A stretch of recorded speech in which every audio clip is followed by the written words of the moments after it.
the screen sharing.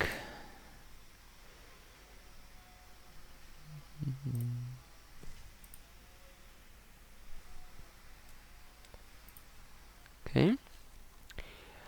Good. So yes, last week we have been taking a look into Qt and how to use it, and the basics of its core functionality. So especially this signals and slots mechanism. There are quite a few more rabbit holes about this one can research, but today we will try something slightly different, that being the UIs that you can create using Qt. So nowadays, obviously, most people will expect to be able to create some sort of application with some sort of interface that is graphical, that you can press buttons, view plots, etc., etc. Command line interfaces are a pain to use and usually always need documentation. If you have a good UI, you can put a new user in front of it, explain to him roughly how the thing is supposed to do, and if the UI is well done, then an intelligent person will be able, at least at the basic level, to operate the application. You cannot do the same with a command line application, so obviously we will try to make UI based applications ourselves as well. So let's clean up our windows here, we don't need so many open, and let's create a new project. So create new project. Qt selected, we select Qt widget application. As you might remember, an even more modern way of creating graphical application would be this Qt quick applications, but they are more work, and the interfaces they create are more modern, but at the same time modern interfaces are not so great if you want to do something advanced. They have a much lower information density usually, so we will be sticking here to the old school interface, as one knows in graphical applications since the invention of Windows 95 and even before. Qt GUI test will be the name of our project. We'll create it. Here we get this dialog, so we can select a few more options. We want precompiled headers, as this speeds up compilation, and we can select a few more things. So a UI file, this will be one of, we can have many, but they create one first to begin with. It will contain the main window, and this UI files allow ones to use a graphical editor to place all the different widgets, i.e. the control elements, where we want them.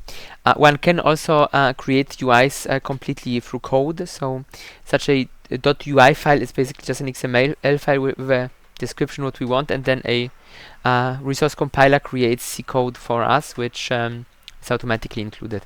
But if we have more advanced desires, what we want from our UI, how we want our UI to behave, that can be represented by such a graphical designer. We can always just create our own C code that connects all those components together. Probably the most expedient is a hybrid approach, where you make like the rough outline of the thing in the designer, and then add some custom widgets wherever you need them. Then it also creates a header and a source file for the main entry point of our application, and a QRC file that is another sort of resource file. In it you can add images and other files that you want to be able to access inside your application, which are then compiled into the one binary that you can deploy, instead of, for example, having an images folder with images for the buttons and stuff like that. This can be integrated into the application. And we can create a Windows icon that we want, since we are on Windows. As mentioned in the last lecture, Qt is in principle a platform independent framework. So projects created here, if you export them to a profile or create the right project files manually, you can compile on other platforms without changes. Thus, unless you really need to, it is recommended to use inside of your code only the features provided by the C++ language itself and Qt, and try to avoid platform-specific APIs wherever possible. Or if you need to, you could try to already abstract it such that it will be that all of them will be selected in one place, and it will be made easy to replace this with some other API references if one would then decide that one wants to compile it for Linux, so to make the work in future easier. And given the trajectory of Windows with going more and more into the cloud, I think more and more people will go into the Linux. So it's good to make applications such that once there will be a critical mass of users, that it will be easy to port them to other platforms. Okay, so that's about that. Let's click finish. This will think for a while and then create our project. As you see, it created said files for us, and we can instantly just run it to see how it behaves. See, there is one more user that arrived, at least one more. Okay, and well, we get a empty window. It doesn't really have anything. There is this strange line at the top. This is supposed to be the toolbar, but it doesn't have any buttons, so it's just a line. As you can also see, it's the way it's made. It would be movable, dockable. So this is quite nice. But obviously, we will want to add some things to it. We don't want just an empty application which just doesn't do anything at all. So we can open this UI file, and it opens inside Visual Studio, and it offers you here to detach it, which I prefer, since it's an external application anyways. Unless it's broken. No, it's not broken, it's here, so it works fine. And this Qt Designer, Qt Widget Designer, is an application which is part of the Qt installation, and it allows you to quite easily drag and drop elements from the widget list into our main window, also setting layouts and stuff like that. There are of course some limitations. If you have custom widgets, widgets which you have programmed yourself, then you are slightly limited in what you can do, because you cannot insert them into your program from here. So for example, you would just add a empty widget, just an empty widget, and then you would replace it with your custom widget in the C code. In principle, of course, if you made some really great widget and you want to really often use it, and or possibly even deploy it for other users to be able to use, then you could create a plugin for a VS Designer which would allow it to be listed here and then be used in this designer process. But for one-off or two-off widgets which you are using or creating for one application and one application only, this usually would be a significant overkill. So the easy approach is just replace it afterwards. As a first application, let's create something reasonably simple. For example, a text editor. So we want some plain text edit, for example. Text, we can also have line edit. Line edit is like just really always a single line. It doesn't take enter return keys. While a text edit or plain text edit, it allows us to really write proper text, and there are also a few more advanced text types where you can set formatting and stuff like that. But for a simple text editor, we obviously don't want formatting. Now, after we have dropped the text edit here, we see that it is a bit, let's say, boring, because we put it somewhere and it is there, and if we resize the window, it is still stuck. So it kind of behaves like a very old school WinForms application without anything. So we want somehow to add an automatism that this will be moved to the top and always have the full size, and if we resize the window, that it will follow it. That would be what we desire, and we can achieve this quite easily. We have here a set of different layouts. Those are just a few. You can create in principle your own layouts, although usually the grid layout covers any use case anyway, so there really is not much need for custom layouts, although there are some exceptions. For example, you could have a overflow layout which allows you to have like widgets one next to each other, but if you squeeze it together, it will then overflow in the second line or stuff like that. So you can create various nice custom layouts if your application really needs this. As said, most applications, such fancy things are rather overkill, so the few standard layouts here usually are all that you need. So let's we can just drop a layout here, drop the element in here, and then we see that if we resize the when we manage to grab it. Difficult to grab. Let's grab it here. Then we can resize the layout, and what's inside the layout already adheres to our behavior, but we still kind of didn't fix the issue. The reason is we need a layout which would be part of the window itself.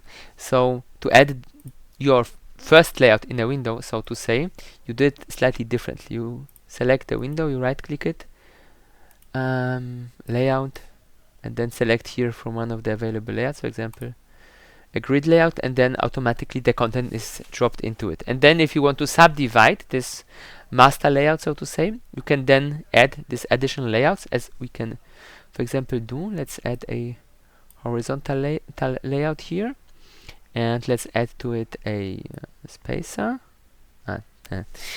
It is sometimes a little bit annoying to hit the right thing. It doesn't work.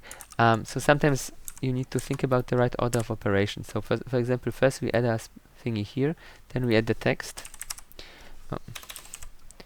Plain text edit on top. Now we have what we want. We have a grid layout, which in principle we could use it any way we want, so we don't really need the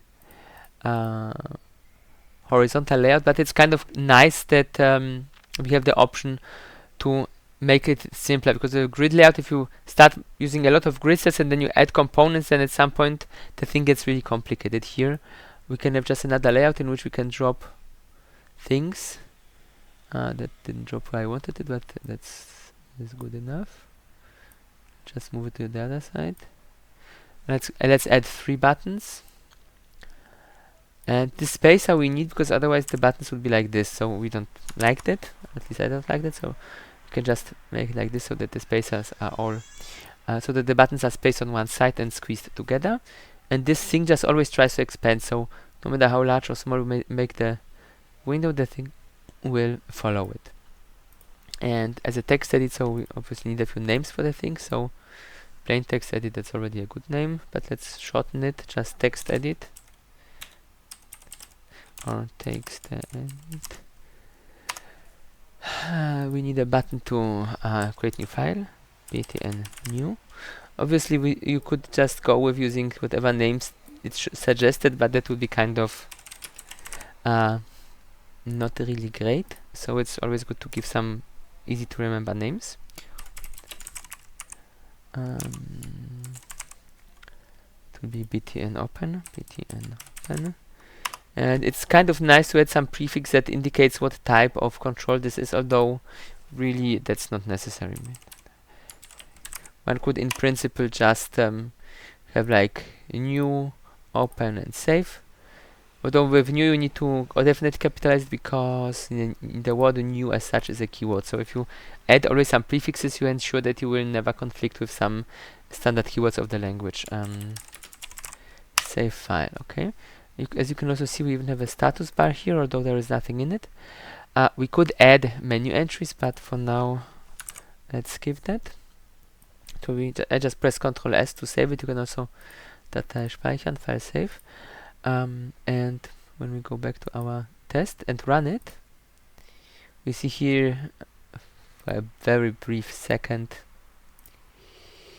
where was that, output build Yacking Qt test UI, and this step invokes the UI compiler for Qt, which then creates a C++ source code from this file, and then the rest gets compiled.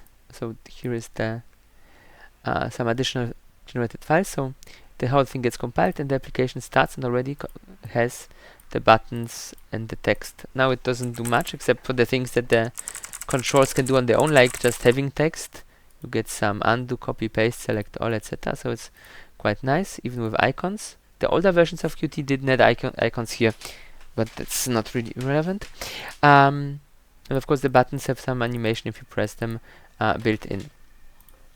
And now if we go to our entry point for the whole thing, where is it? Main.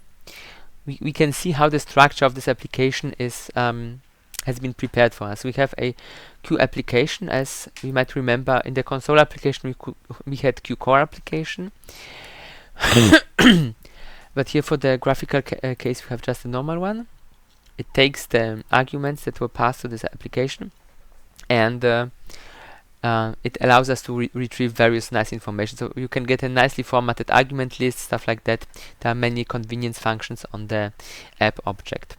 It can also you don't need to be able to refer to it directly, so you can always, since there is only one supposed to exist at any moment in time, it has somewhere a static instance function, probably on the core itself, which gives you always a pointer to itself. So you can always just write Q application double point instance, and then you have the instance that has been created in your main main function. And of course, once you leave main, nothing else in your application should be running, so there should be no references to the thing.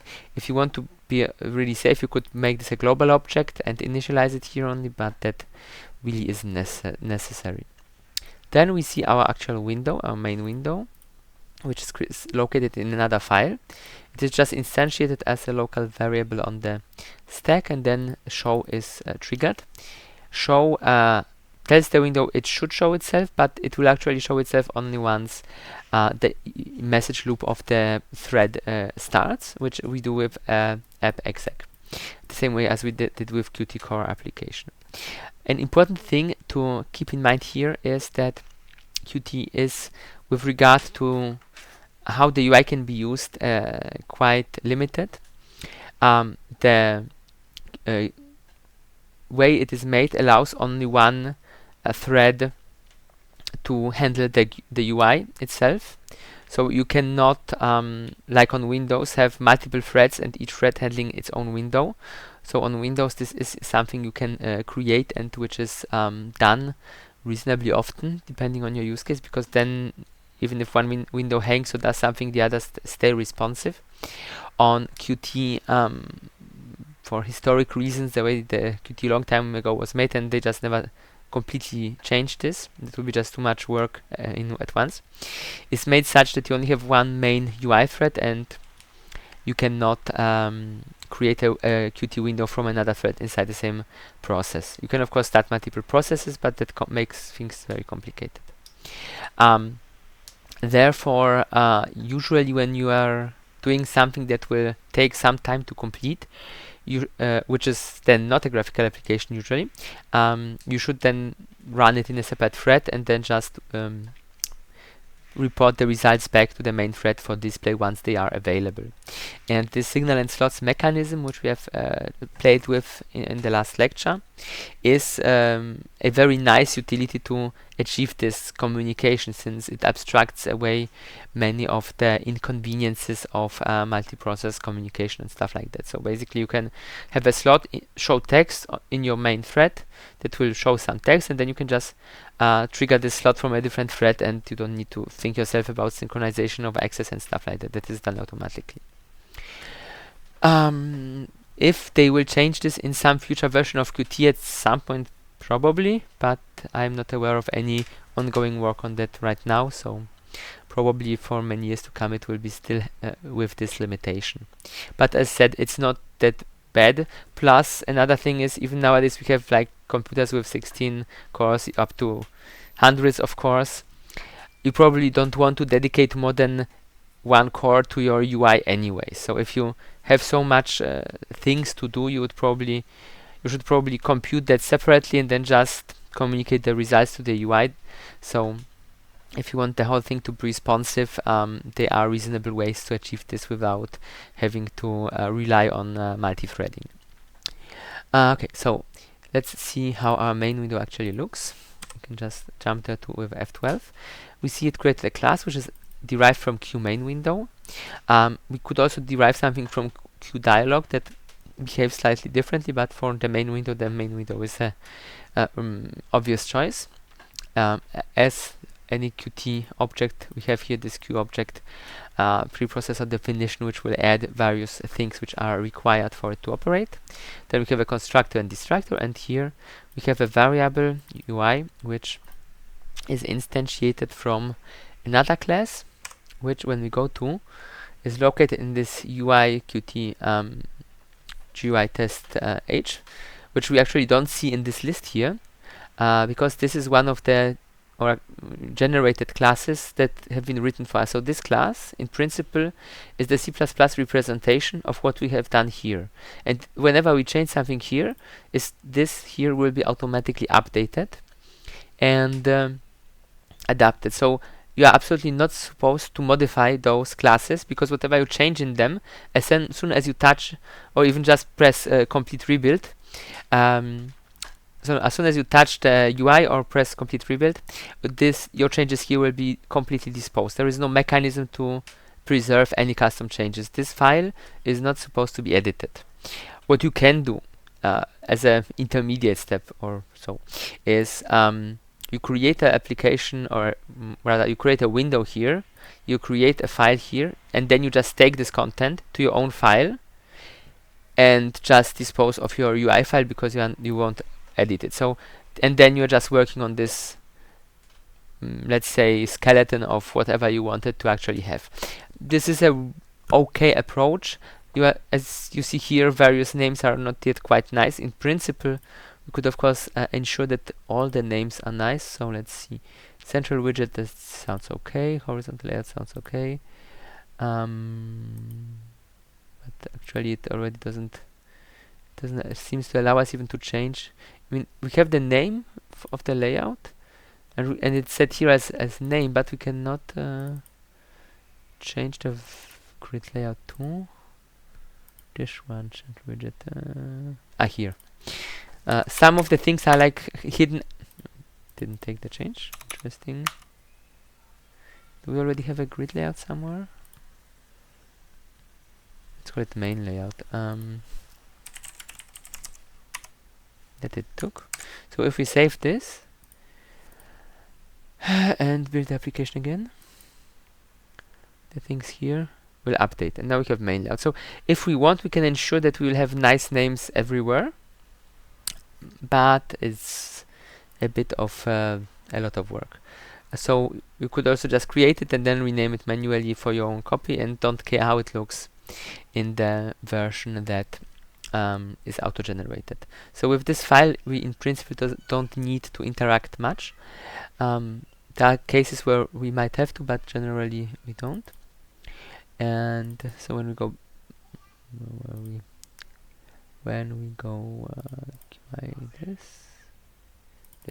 we go back here, so that's that. So then we see our C file, and here we just call a function. This is setup UI. We can again go there. As you see, that's where most of our code lives.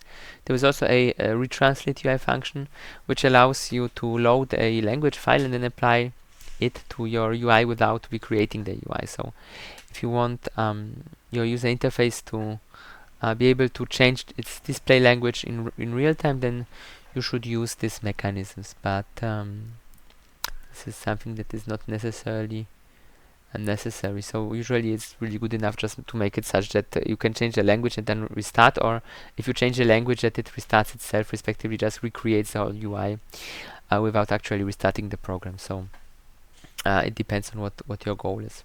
For applications that are not that much end-user oriented, I think translation is not an issue at all, because usually the whole world speaks English anyway. So if you make your application in English, that should be good enough. Well, and for now we obviously see there is not much else here, so we will need to add some things for it to become interesting.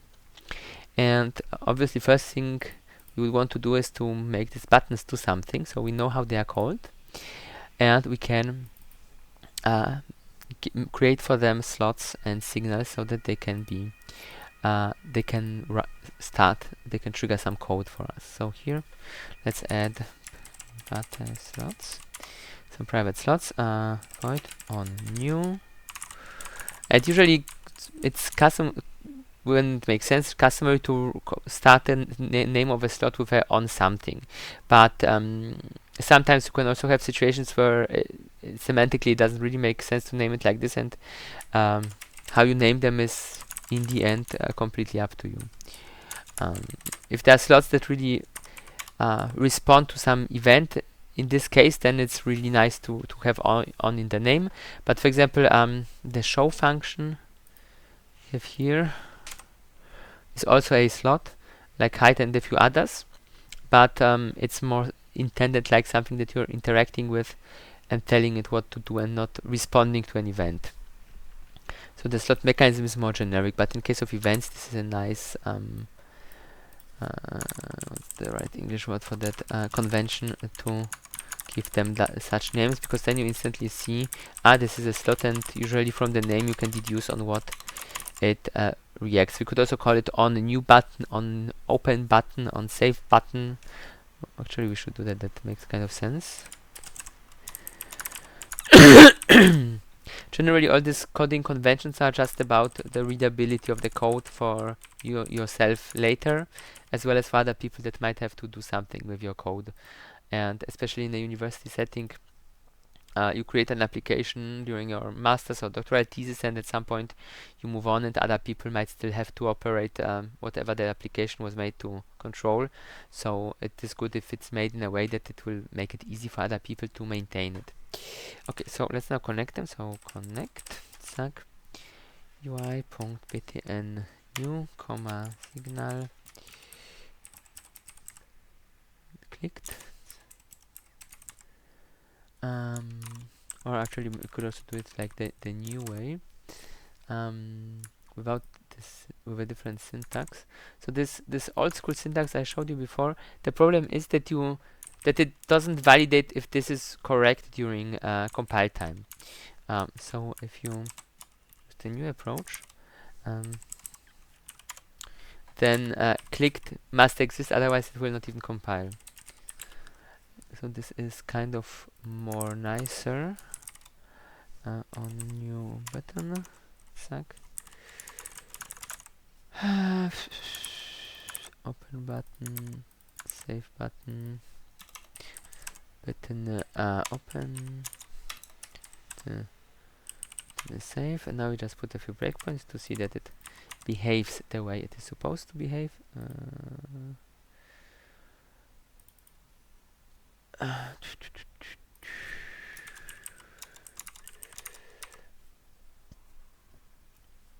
And if we press a button, we are dropped into the slot for that button. And if we would add a menu or something, we would connect in a very similar way. So we could add here, like let's say, and file, and new file, and open file. The end gives you an underscore after the letter that follows the end. If you want to display an end, you write end, which also means you can never have an underscored end. And on Windows it says also a second behavior, which is the marked letter with the underscore can be addressed with shortcuts, or at least is supposed to be addressable with shortcuts. On if it's a normal Windows window, this could be made automatic. On Qt I actually haven't tested it because I never used shortcuts. And there is a mechanism how you can manually define shortcuts explicitly. I actually never tested whether there is an automatic shortcut mechanism. Let's see what we have created here. So can we... Yeah, here we have the names. So let's call it action new.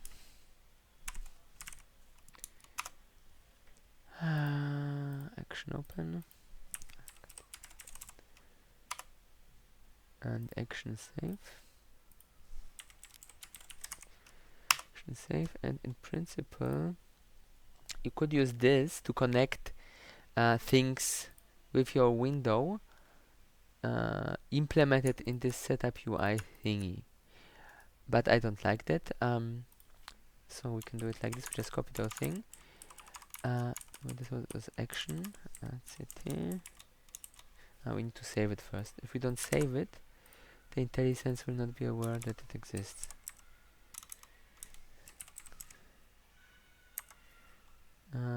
didn't it rebuild it? Did not. Let's okay. Then let's rebuild it first. Yeah.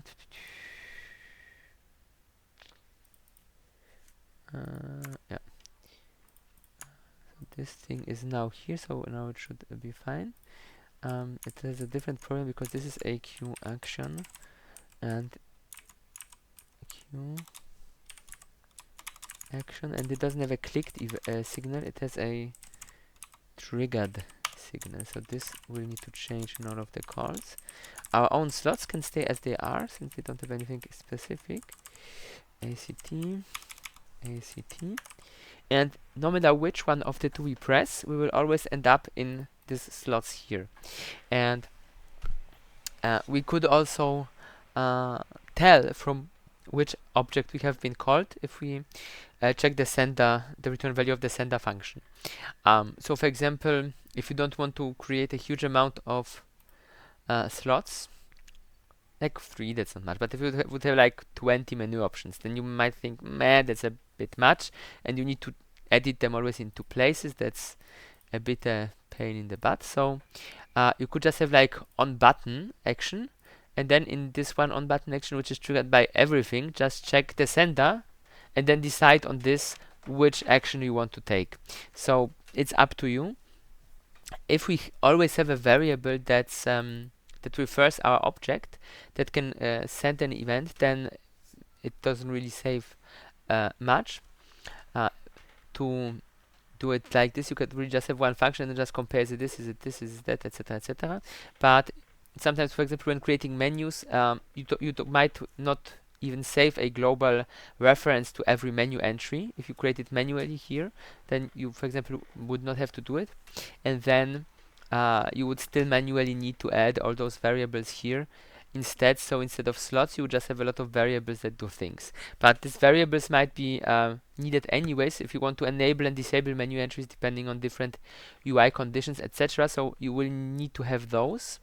And at that point, having also the slots for each of them is kind of redundant. So in my own applications, I usually go the route of creating less slots and then just checking which signal triggered it. Technically, that is slightly more computationally intensive, but in the grand scheme but generally, this additional amount of computation is completely negligible on modern systems, and if it helps me to write code faster, then in my opinion, it is worth it.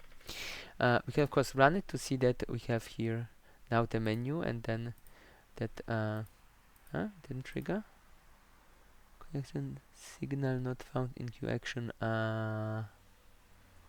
Why isn't changed toggled? It's a slot. That's not a signal. Triggered. Trigger, not triggered. This is derived from object. Wait, then let's pick another one. Triggered, not trigger. I mistyped and then replicated the bug 3 times. That's obviously not great. And now it works. So if you call trigger, it will become triggered, and obviously the trigger is the signal, and triggered is the signal, and trigger is just the slot that causes that to happen. If you want to trigger it externally for whatever reason. And one more thing we can of course add is to the toolbar. Wait, how do we do that?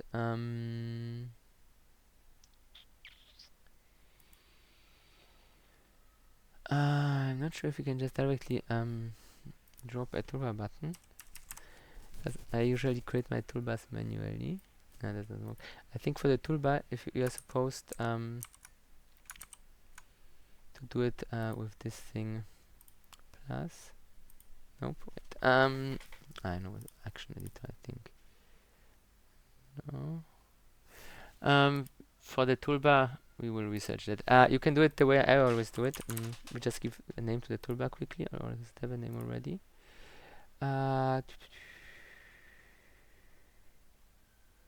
Should have a name somewhere. let's see in our file, because I think it had a nice name. Yeah, it is just called main toolbar. So UI.main toolbar, add action, and now you can either provide an action object, or you could we have quite a lot of options. You could give a name for it, then you would get a queue action back. You can give it a icon, which you can initialize from the resource file. You can indent the text. Then you can also even use this directly to connect it to a signal. But for simplicity, we can just, since we already have actions for the menu, we can just add them to our toolbar, and this way we don't need to create them twice. We can use them in more than one place. That is quite a nice thing. So now you see we have new OpenSave here, and as well as new OpenSave there. And in the toolbar, if it would have an icon, then it would just show the icon, and when you move on it, then the text as a tooltip. If there is no icon, it just behaves like this. We can take a look if we can find some icons to add.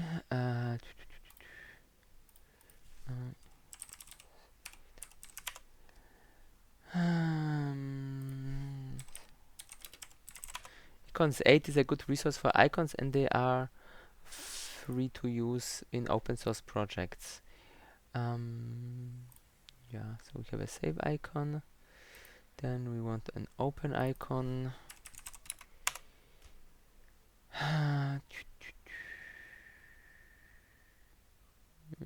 That is kind of not great. Let's see if we can find. That's a different save icon. Is it the same one? Let's see. Downloads. It's the same icon. Okay. So let's see if they. Actually, not. This was the one we had. Let's see if they suggest us some other elements that might be interesting, though it's a bit slow. And here we can then search for open.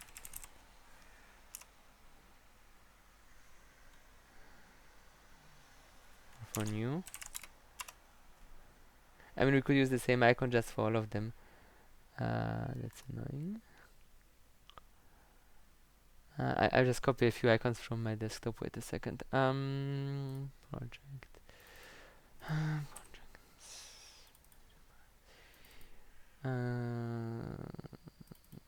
Let's see, resources, icons. Let's say for open we take this one, and for new we take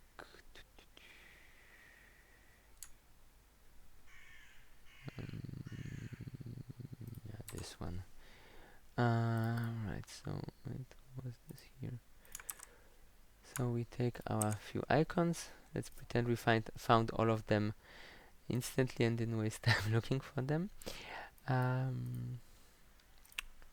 This we can close. This is good. Repositories, UI test, GUI, QRC. Let's make a subfolder. Icons. This one we call save or diskette. Save. Okay, so we have here a namespace. We can add a file. Icons, we can select all of them. And here it already tells us which path it will have inside the internal namespace. Inside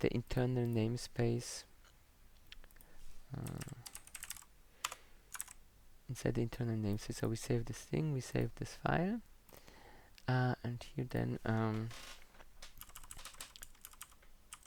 we can set the icon. We could in principle then now connect the UI file with the QRC file and then set the icons there.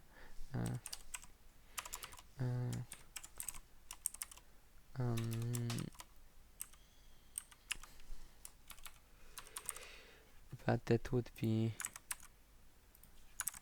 too easy.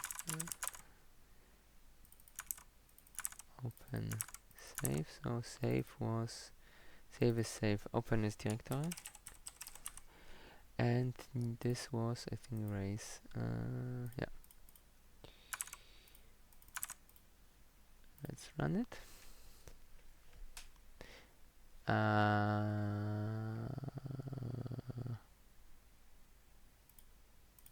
Interesting. And we have a typo. Save png icons should be correct.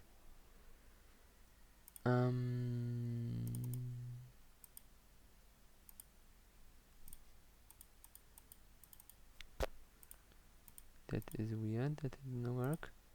Just work for one of them.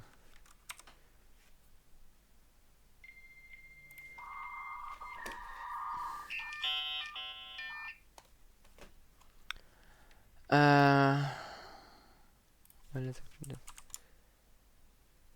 Oh, I copied the wrong lines.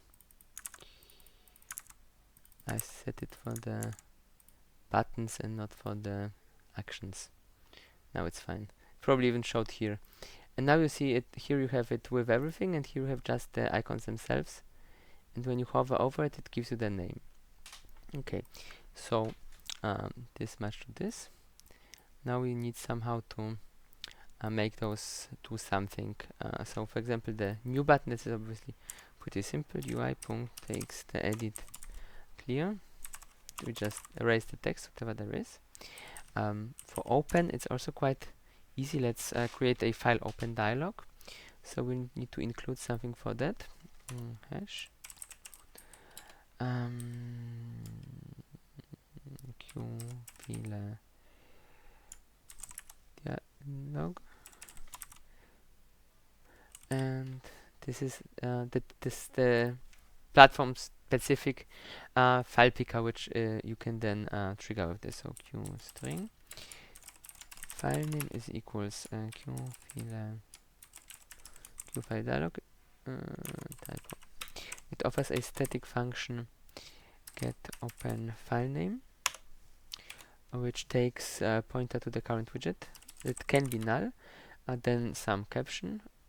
We can put a string in this tr definition, which will allow another Qt tool called Qt Linguist to extract the string and provide it for us to us for translation, so that we can in one place nicely translate it and create files that can be loaded with those translations ready to use.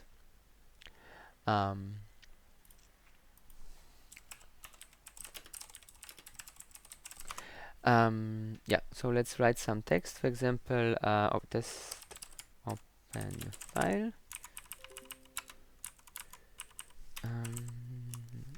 And while there are quite a few more things we could specify, we just don't. And here we just check if is empty, then return, because then obviously the user pressed cancel. There is, I think, even here a parameter which you could query directly. Is there? Not there. Doesn't seem to be. With some other options, there are additional parameters you can provide, which will be set to true or false depending on what the user did. But in this case, it really just works based on the return value. So then we want to open the file. We can use a Qt object qfile for that. Qfile allows us to read and write files. It's derived from QIO device, which is a more generic abstraction of a file type device. So for example, networks, sockets, pipes, anything that can be read to or written to in Qt usually is being derived from a QIO device, and it doesn't require the thing to be randomly readable and writable. So in a file you can read and write at any offset. You just need to go to that offset. But for example, on a socket or on a pipe, you can just read and write sequentially. But the abstraction is broad enough that this works just fine. So we initialize with the file name, then we use the open function to open it. Qfile read only. We can specify a couple different opening modes. So we can, well, not open is like nothing. Read only means we can only read the file. Write only means we can only write to it, and it usually also truncates the file. although there is a separate flag for this as well. Read write is the one that you would use if you want to ensure that whatever is in the file will not be removed and that you just overwrite selective that portions of it, plus it allows you to read it. Append is like write, but it preserves everything that is there and adds your text just to the back. So for example, if you want to write a log file, you just always open it with that append and then append things to it. And you can specify that it's just a text file, but this only has a effect on how the file is being passed, and usually just opening the file as a binary file is a good enough approach. So we open it read-only, we don't specify additional flags. And if it would to fail for whatever reason, then this would be false, but we hope it will work. Actually, we could check and give you an error message. So message box can be used to show messages. Let's say it's a critical error. If we look here, we have also this is a bit convoluted, but we have information, question, warning, critical. These are the standard message box types, and in principle they're just differentiated by which default icon is being shown together with the message box. And on older versions of Windows, different message boxes also had a unique associated sound, so that you could just hear, oops, just something failed without even looking on the screen. But the modern Windows don't do that anymore. Okay, so I guess it could be re-enabled somewhere, but why bother? We can give it some title. Let's say Qt test app, and then an actual message for the message box. The to open file %1 .arg, and we can provide the file name, and the % number that is the lowest gets replaced with whatever you provide in arg. And if you have many of those, you make another arg and another arg and another arg and so on and so on and so on. And you can, so the args, the order you provide the args doesn't need to match the order how they appear on your string. So in translation, you can swap positions of things, easy peasy. The arg, the position of the arg is only related to the number used here. And if you start at 0, then it starts at 0. If you start at 2, then it starts at 2. And if you leave out numbers, then it will skip over it. So it is quite tolerant to different conventions and errors. Yeah, and that's already it. And you can do this arg mechanism on anything that's a Q string. So it's not special to TR. As you see, TR just returns you a Q string. So you can do that quite easily. And here, of course, now we want to return because we had an error, so that we don't do anything more here. Okay, so when we arrived after this if, we know that the file has been opened successfully, and the file has now a few read options. We have read and read all. We will be using read all, but just for funsies, let's see what read is. So read all just reads the entire file and returns us a Q byte array of bytes with the whole content of the file. If the file is 4 GB, 8 GB, 100 GB, then we will probably run out of memory and crash. So if you are handling files where you expect them to be of a non-negligible size, it is recommended to use read, because you can specify here max len. Thus you can limit how much you read, and then if you read again, you continue reading at the next offset to which you have read. So you can read it in chunks and process it piece by piece. There is also somewhere a size function that tells you how large the file is. There is a seek function which you can use to jump to positions inside the file. Position just gives you the current position where you currently are. We can also see on this comment that they are already working on Qt7. That might be interesting what they are doing there. And there is yet another read. It's a bit different than this one, because it does no longer use Q byte array, but it just takes a simple pointer to some empty memory where it will write the data. And max len always specifies how much to read at most. If the file ends before max len, then it will read less. In case of Q byte array, that has a property size, so you can check how big it is. In case of read, it just will return you the count of bytes that it has read. And if it fails due to an error, it will return usually -1. So 0 is a bit ambiguous, because 0 may mean there is no more data, or 0 may mean something failed. You have no way to tell which of those two. And qByte array also doesn't have a mechanism to communicate this information. So if you are processing some data from a source where you expect that at some point it might fail, and then you want to have a different action, then you here just use read and check the return value if it's -1 or not. Also, you can check whether you're at the end of this so if pos and size are equal, kind of, and so on. There are a few convenience functions. Peek, for example, allows you to read, but without incrementing the current position, so it doesn't change that. Skip is just a convenience function. It just takes path plus offset and then seeks to it. So yeah, as you see, there are quite a few nice things that you can do with files. And if you go to the parent object, you see what there is available. Although here most things will be also available on file, implemented on file. Okay, so we here have our read all. So we are interested in the return value. Let's call it data. Let's type again. And this thing now will just contain the whole text of the file. Then we have to set it somehow. So UI.textEdit set plain text, and we notice that this wants a QString, not a qByte array. And a QString is quite a bit of a different thing, because a byte array is really just an array of bytes, while a QString internally uses UTF-16 representation. Thus, you can use Unicode characters from other languages, not just the standard ASCII or Latin one, but Chinese characters, everything you want. And usually you would want to read this somehow from your text file. And the most common encoding is UTF-8, from which you can read QString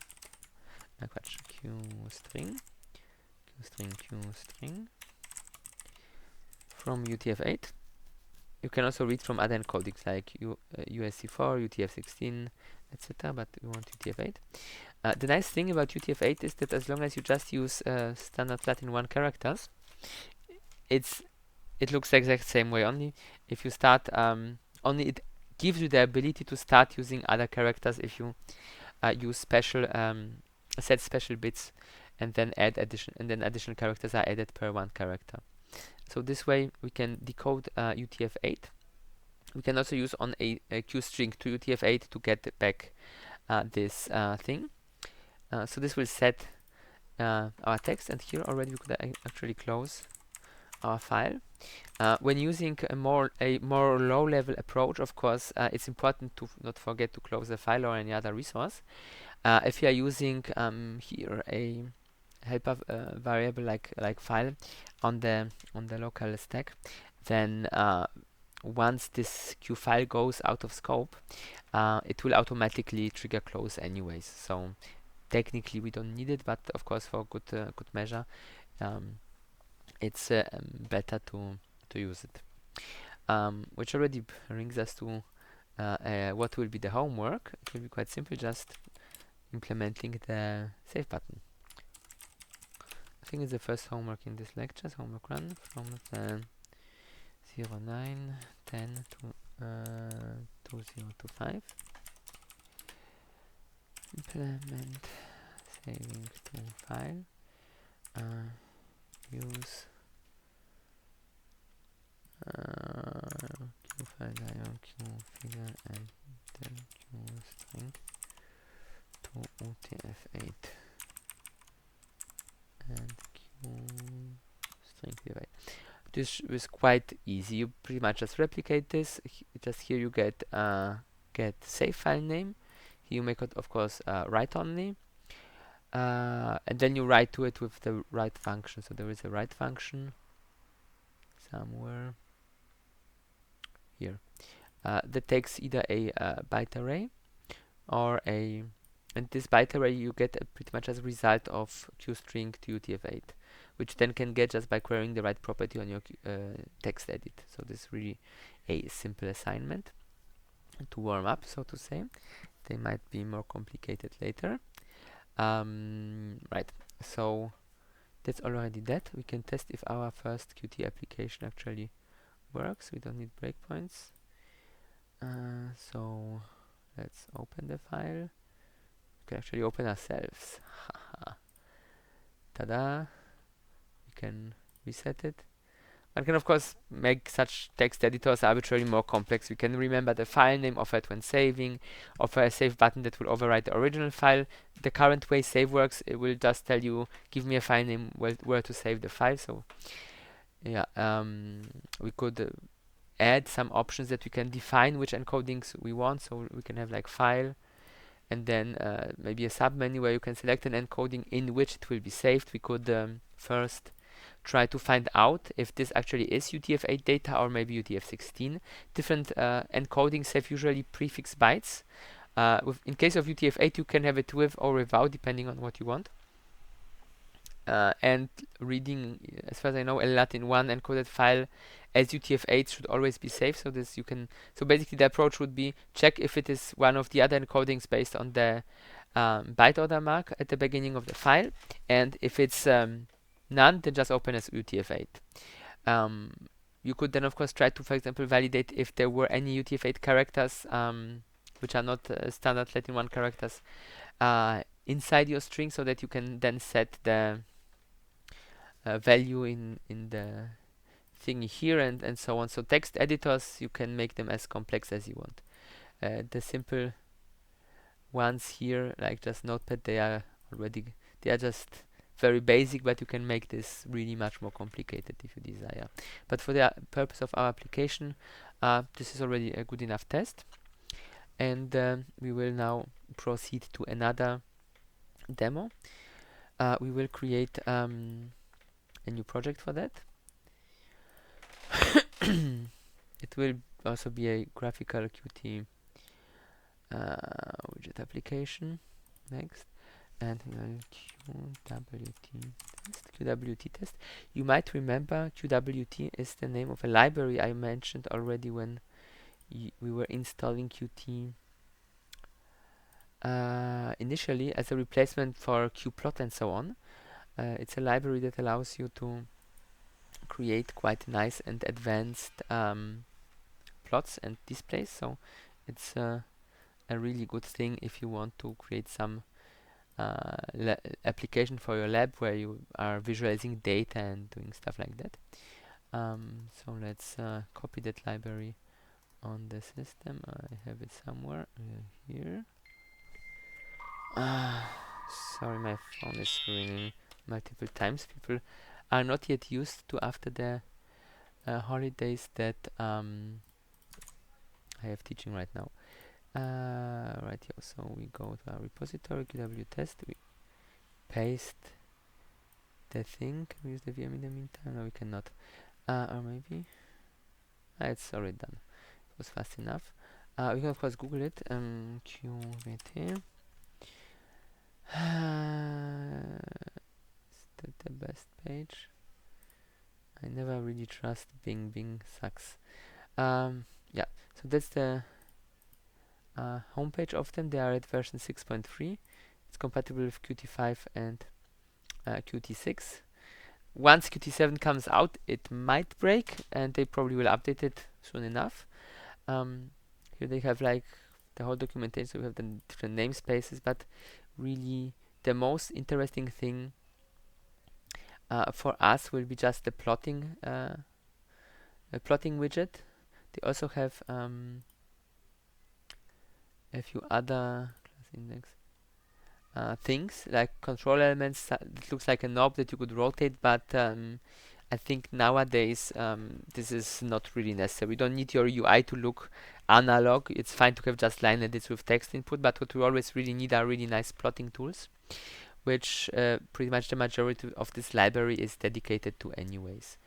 I'm just looking if I can, yeah. So here we have a few screenshots of the different plots that you can create. So as you see, it's quite a powerful library. You can also make such plots, histograms, charts, whatever you want. Other plots, you can also just draw random things on the thing, but this you can do in Qt anyways. And then here we have the different dials and input devices, so to say, which you could create using QWT as well.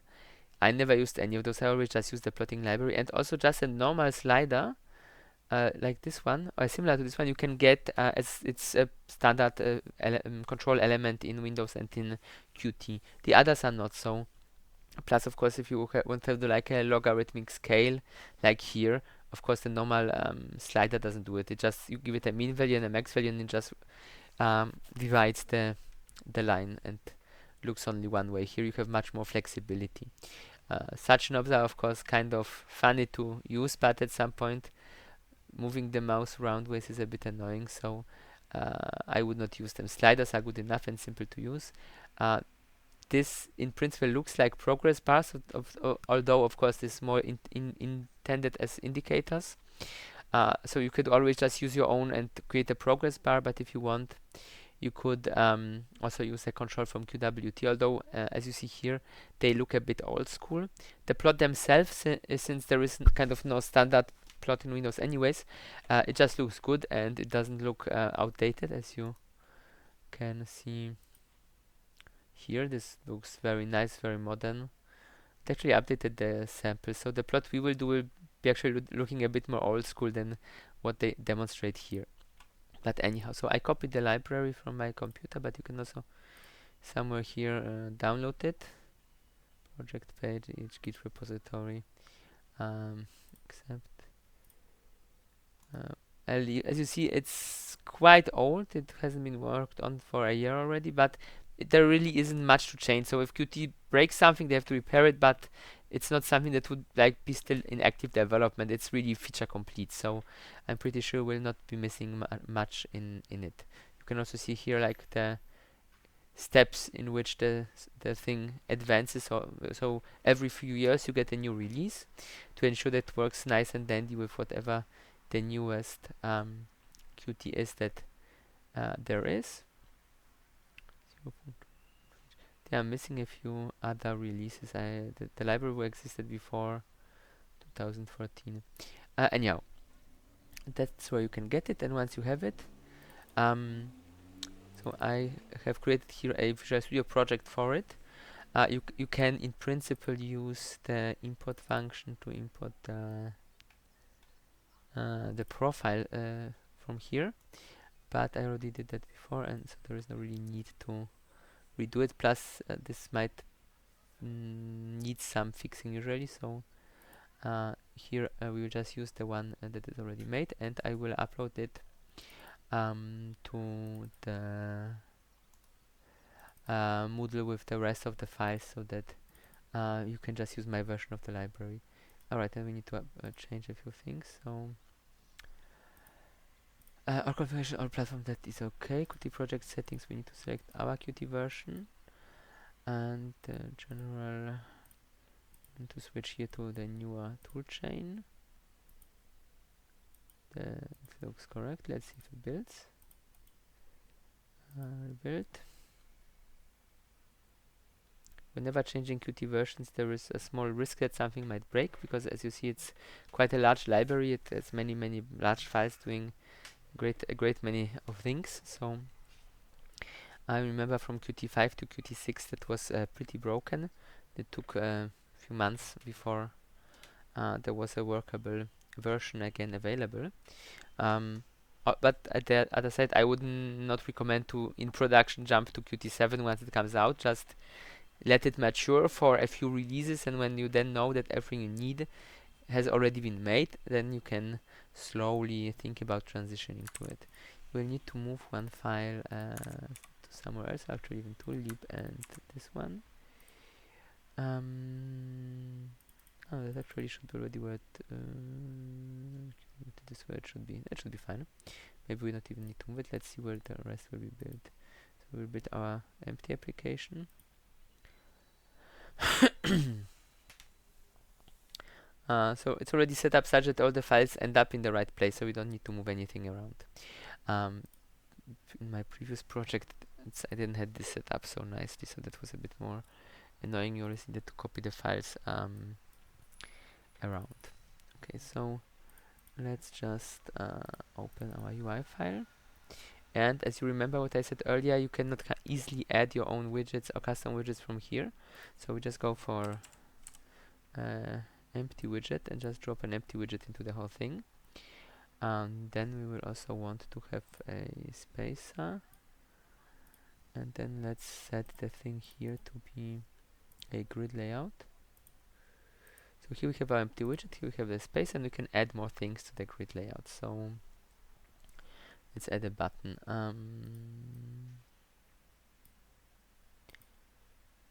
And if we drag this here, it will be bigger. So button.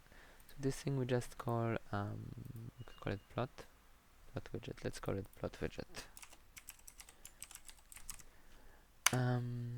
This we will call button start. We will give it a name, start, and we will save it. Okay. We'll close that. And now, as mentioned, we need to somehow populate the thing with our actual widget that we want to use. So first we need to include quite many things, since you can create very complex plots. The idea how you are supposed to use it is that you have different components used for plotting that you can plug together, and you can then define the behavior of zooming. You can have tools to select things in the plot, etc., etc. So it can really get very complicated very quickly, but let's try to start somewhere. Let's create a variable that will hold our new plot widget. We will also keep it here in the private section. Class qwt plot plot equals null ptr. So we just create here a pointer without even specifying to what it is. We know, of course, now that we need to have something that to include something that will define the type. So qwt plot h.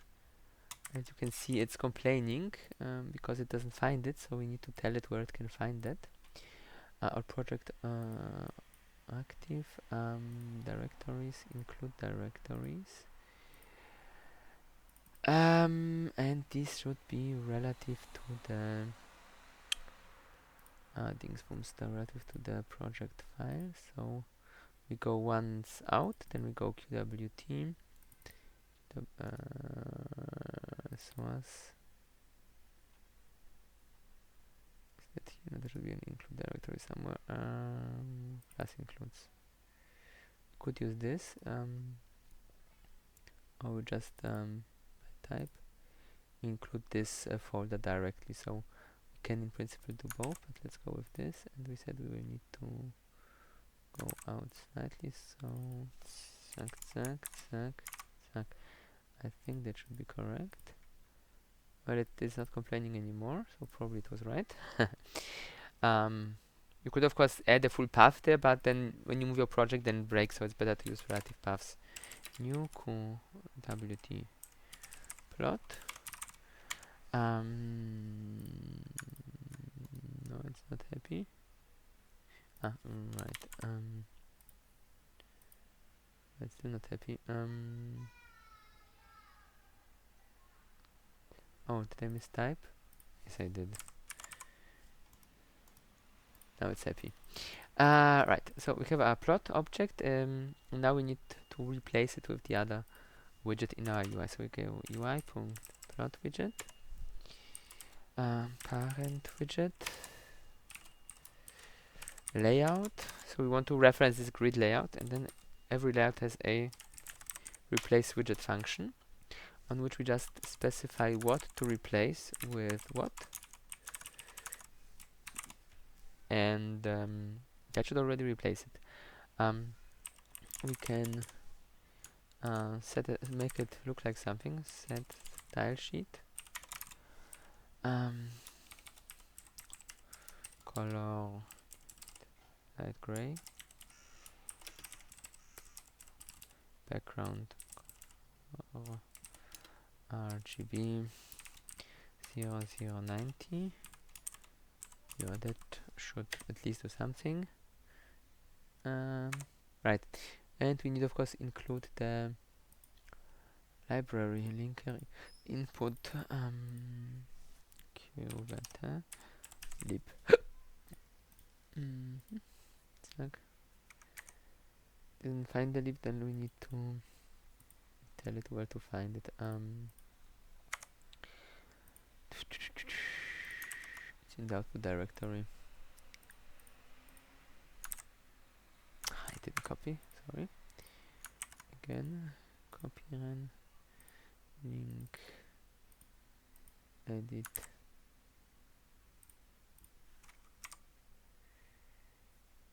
And voila, as you the color selection is not great. That may be because you wrote RGP instead of a... Oh yes, probably. RGB. Much better. So as you see, we already have a plot, and well, not the plot, but at least a canvas on which we can start plotting. And now we can start adding things. So here it's extremely basic. So for example, first thing one would want to add is a grid.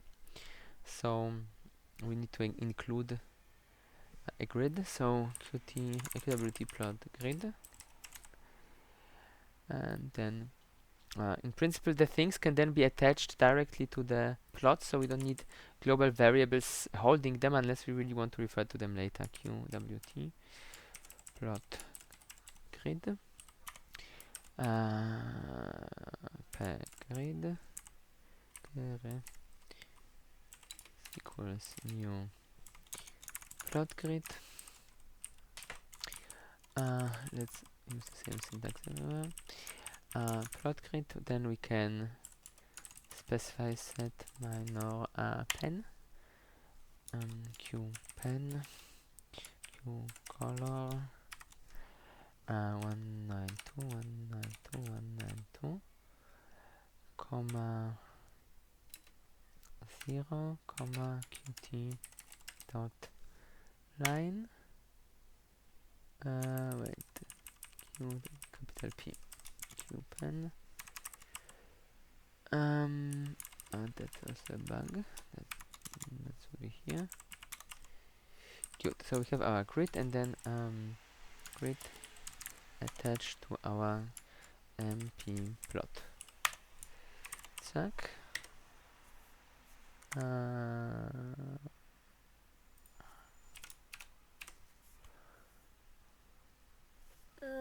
It's hard to see. Why it shouldn't be black? Or maybe it is a bit too dark. Yeah, that black was not intended. It should be it should be gray like this one. Q pen plot dot line. But that is correct. We can debug that later. Why the color is wrong. They changed something in the thing. No, that should be working. And we can also go with just white grid, but I think this will still not work correctly. For some reason the color doesn't take as it should. A typo somewhere else in the upper thing. No.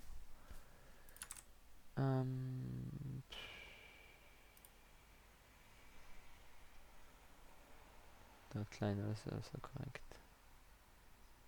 A comma somewhere.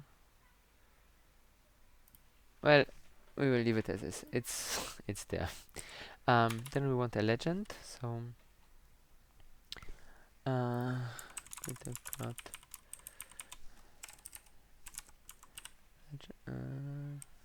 legend. We write like this. No, without plot, just legend. And again, it's quite a similar thing. We create a qvt legend stern pen like new legend. Then we set on it a set style sheet, color RGB 255 255 255. We could try setting a style sheet on this, but then we cannot specify the line type. I will play with that later. Right, so we have a legend, plot, insert legend, and QWT plot bottom legend. We can put the legend in different places wherever we want it, as you see here. Now it will be empty because there are no actual plots associated with the thing, but as soon as we add actual real plots to it, it will start showing that.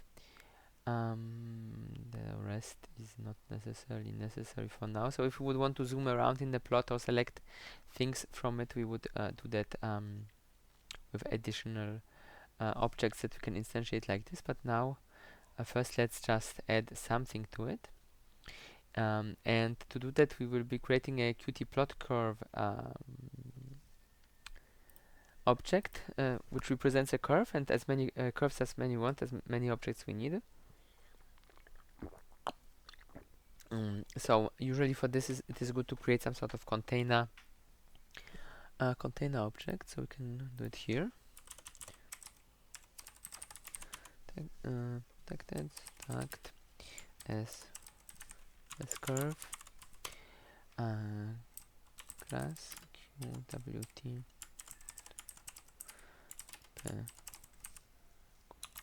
per curve. Then we will want to have some x and y data for it.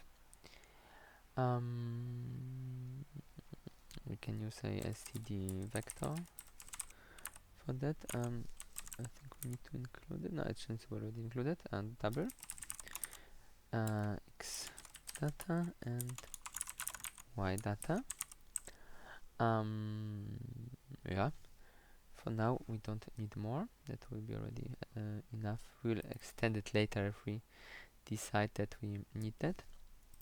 And let's create some object. Let's, for example, a QMap, which will hold our data, and we can, for example, refer to them by index. So let's make an int as key, and our struct as asterisk as the value. Curves. Okay, and then we will add a few curves initially. So let's make a loop for e is less than 10, e plus plus, and we could create a function that will do this for us. So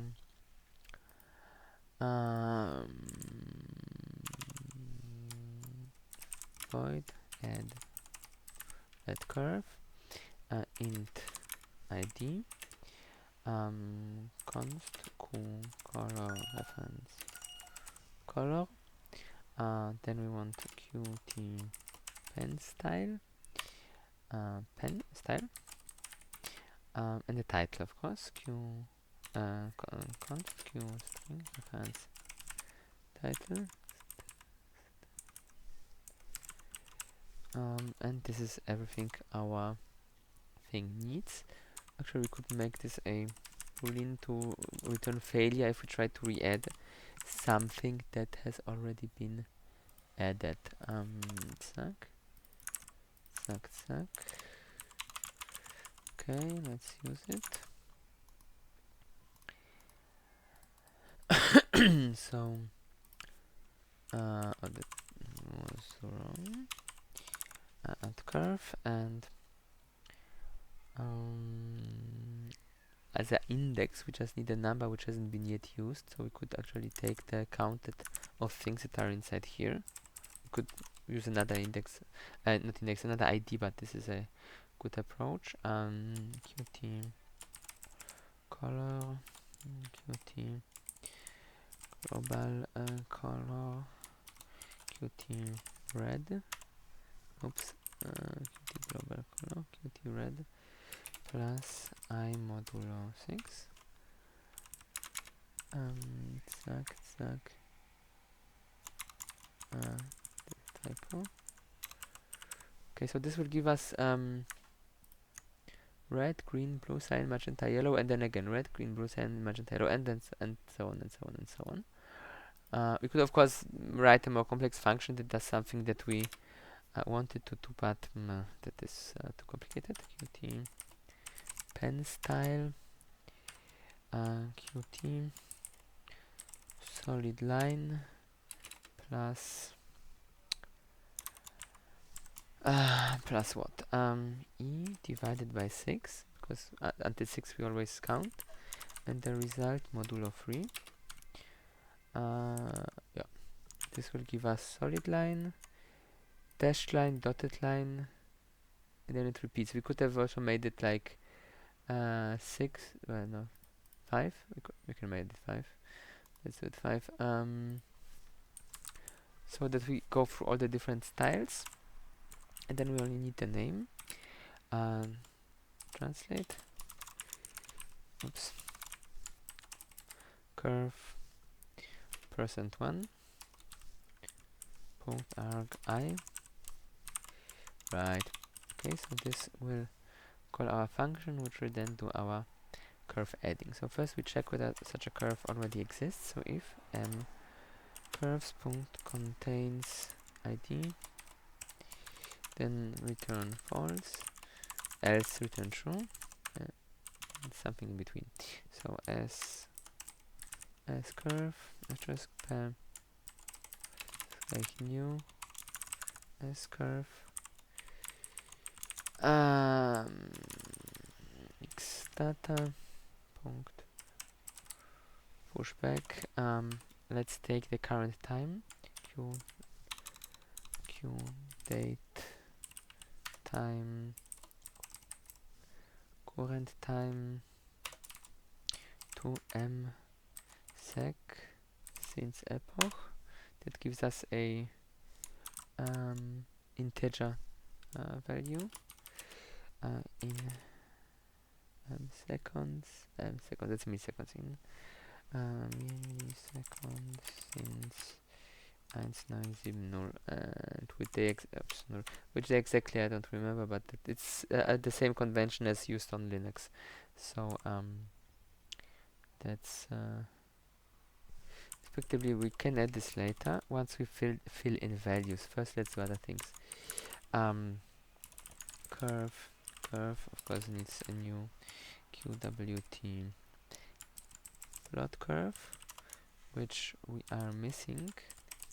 Takes stateless argument, but we need to add it here.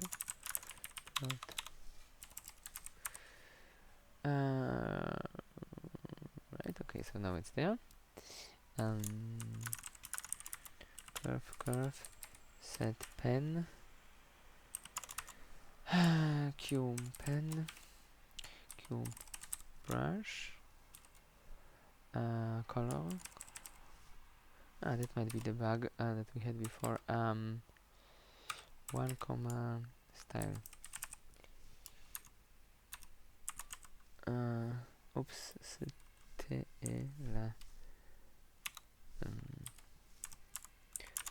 small typo here. The names, by the way, between the header and the implementation don't matter, because here they are redefined. I think that we do the brush here. We just take color. We forgot the brush. And here is the thickness, and 0 is not really 0 as far as I recall, so that should be better. 1 is more visible, of course. Right.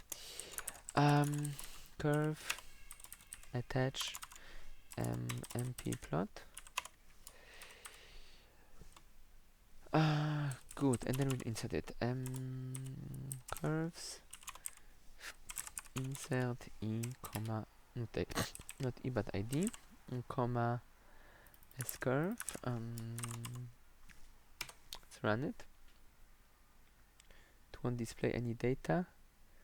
Now the color also is not quite right. Different colors here. oops.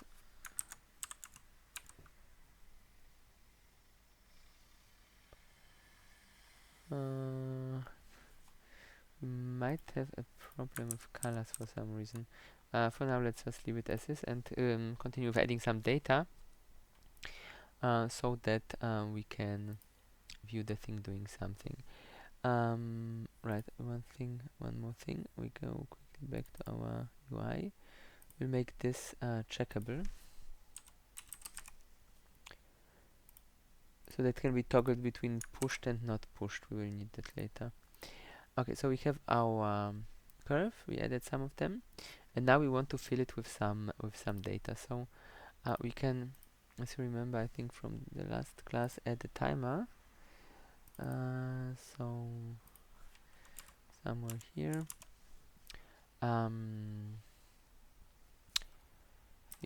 Void timer event q timer event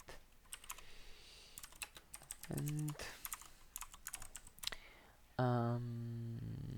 int mu timer id is null. Let's start it. This we will also need.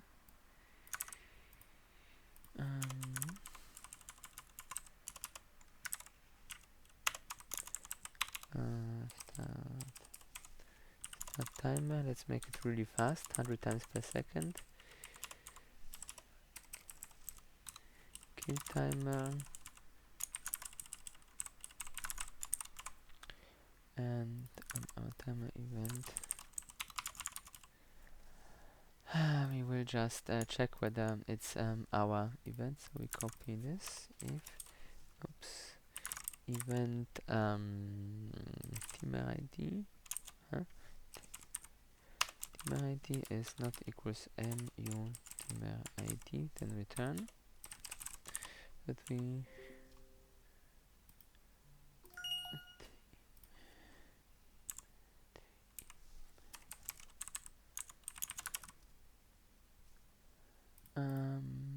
yeah,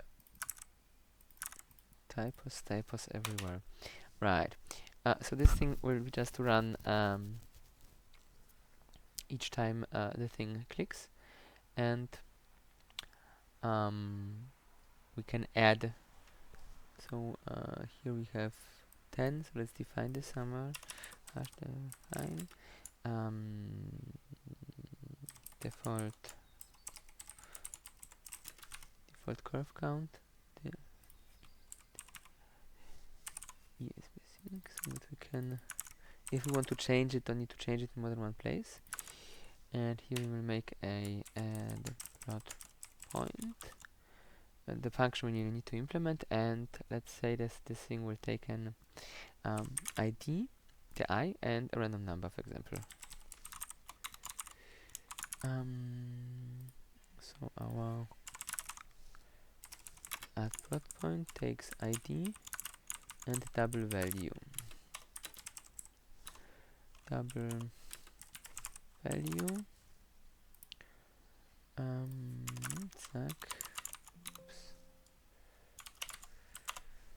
And then we check the opposite. So if this does not exist, then return false, else return true. We of course need to add this here. Right, so we can then grab the curve from our curves. ID. Curve from our curves. Then we can add the time, always the most up-to-date time, and epsilon data. Push back value, and then curve per curve set raw samples, and then we specify our two thingies per curve. Data. Same for y. X and y. Here we assume that they are the same length. So we will give the x data size. And since you're always pushing to both, it should always be the same size. Although if we want to be on the safe side, we could take here the minimum of the length of the two. But here, let's go with this approach. And let's run it. So we see how it looks. It's running. We forgot to actually check whether it's doing something, but it's not plotting. Something's quite wrong. One thing we should add here is if UI.between_start is checked. So if it is not checked, then return, or if it is checked, then do this, so that we don't do it all the time. But we have seen that it's didn't plot anything right now. We need replot. We need to add replot somewhere. So once we are done with setting the values, we can to mpplot replot. So it actually is notified that the data has changed. And start, and it is plotting. And as you see, the more time passes, the slower it gets. For once, because just optically more things are squeezed into a smaller time window, but also this pushback operations, we have them here, they will become slower and slower with time. As the object, as the vector grows, it needs to be copied each time we add something. There are ways to optimize the growth policy so that it grows in larger chunks, so that we don't have an allocation every time. But even though it will at some point become very slow, currently, as we actually see, it's still quite responsive, so it's still limited by the resolution of our timer. We can check if we can make it faster by just specifying 1 millisecond. But when we start it, you will notice that it doesn't really feel much faster. And the reason is that normal timers on Windows have only a 10 millisecond resolution. So if you set somewhere that you want 1 millisecond or even below, if you could, then normally this will not work without explicitly enabling high resolution timers for that application. On a different platform that may behave, of course, differently, so we should just set a reasonable value. I think 10 milliseconds is a good time. Yeah, any questions so far?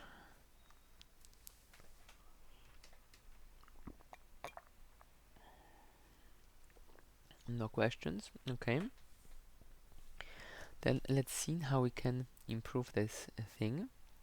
So when we run it again and observe what we have done, we see a few things. First of all, we see that here it just shows the raw value, which is kind of useless. You would much rather prefer to have the date.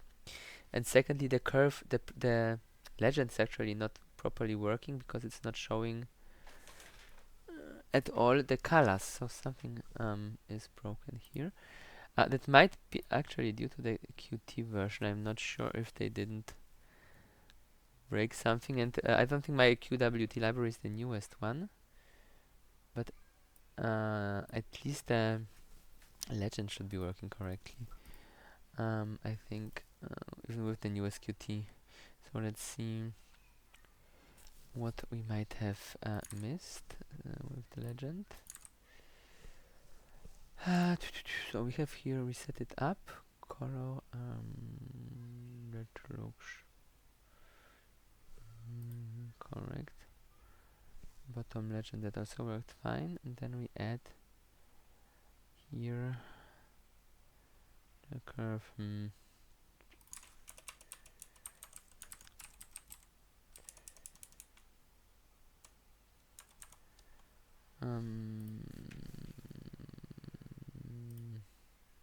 I will have to debug this. In principle, we have, I think, done everything right. So here, when we run it just very quickly, we should see that we have different types of lines. We have dashed lines. We have dotted lines somewhere. It kind of only look like straight, and we don't. It doesn't look like we get all the types, but 10 might not be enough, so we might not have enough colors. If we reduce the color count to let's say 3, then we'll probably then get more line types, because 10 is a bit low.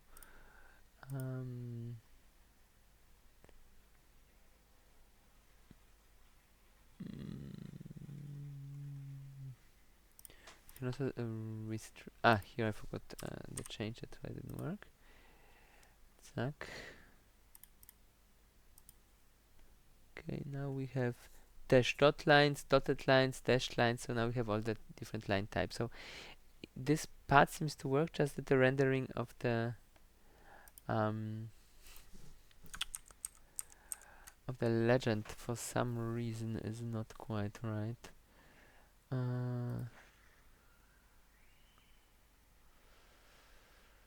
I'm not quite sure why this failed. So in my own projects that usually works just fine. So there might be some something with how this project have been set up that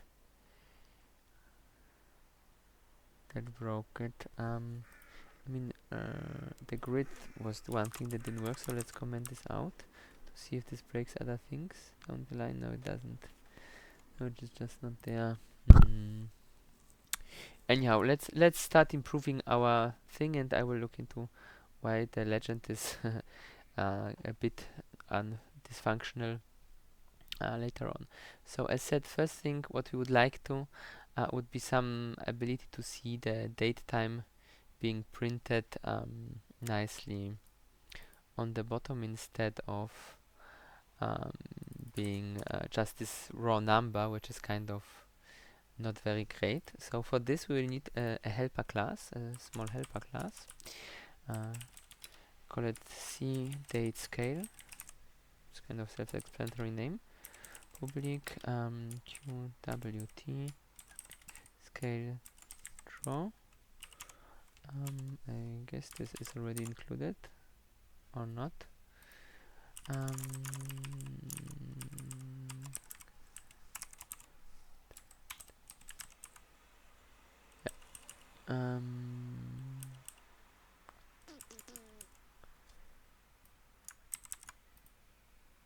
Complaining.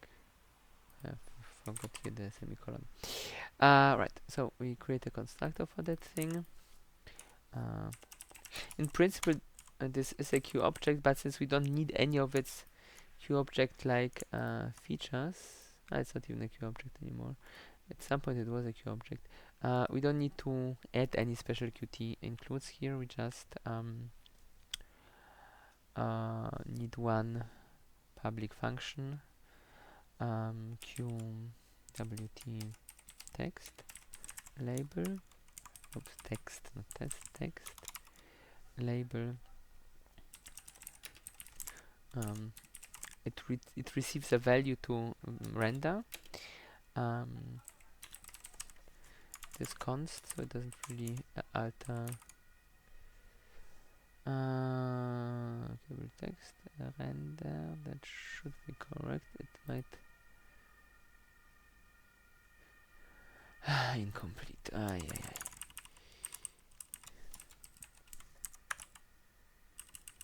They really put everything in own files to optimize on the compile time, but this is obviously a bit annoying if you need to include for every single thing everything. qDate time from capital D from msec since epoch value. The double can nicely be converted to a integer, so it's fine. Time, we only are interested in time, not the whole time date. To string qt iso date. Okay, and now that we have it, we can add it. So our qwt plot. Zack. Set axis scale. Set axis scale draw. Qwt plot x bottom, comma new c data base scale. Okay, let's run it. Okay, and we see, well, at least something, and when we start it, it gives us a time, but it's not quite the right time. There is a small bug somewhere. From MSEC since epoch. It used 2 milliseconds since epoch, and it's for the x-axis. Why would that not give us the right time?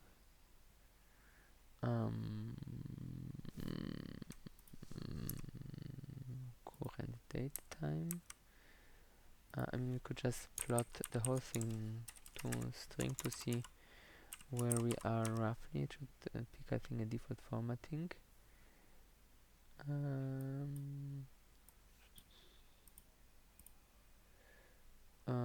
Friday is not correct. October is also not correct.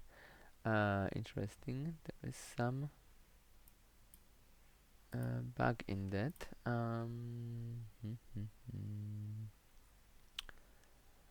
Now this is a double, so it should be able to contain the size, well, any size we want. Current date time and time 2 milliseconds since epoch. That should be actually fine.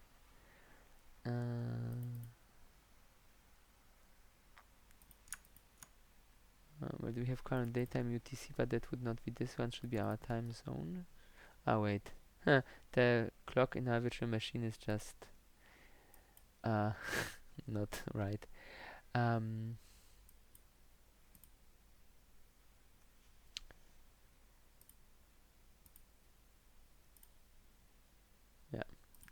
So the code was working just fine. Just that the time in the VM was completely off. Now we run it and we get the right time. So if you want to, and of course if we break for some time, then we get like a break, and then the time continues wherever we continue. So this works quite nice. So now we probably would like to zoom in to see in more detail the things that are happening there. And to zoom, we will need a zooming tool. So another helper class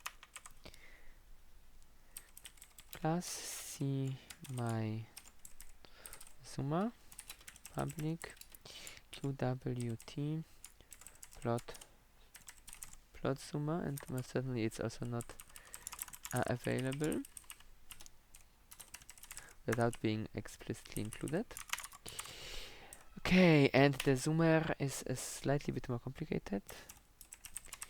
It gets a public constructor, qwt axis id x-axis, comma, same for y-axis, y-axis qwt, sorry, widget q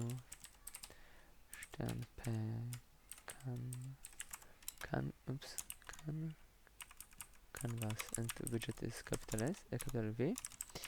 P canvas ball to plot true.